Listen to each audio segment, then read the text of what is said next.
Testing horizontal adduction against gravity.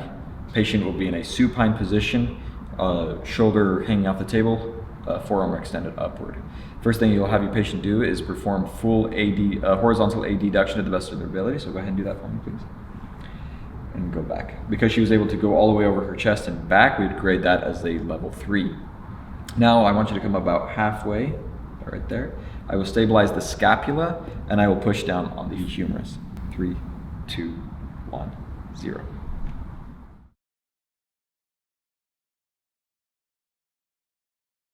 Testing horizontal adduction, a gravity eliminated position. Patient will be in a seated position with her arm supported on the table as shown here. You will have your patient then cross her arm and hand across midline as best as she can. So go ahead and do that and now bring it back. Because she was able to do this with a gravity eliminated position, that is a grade 2.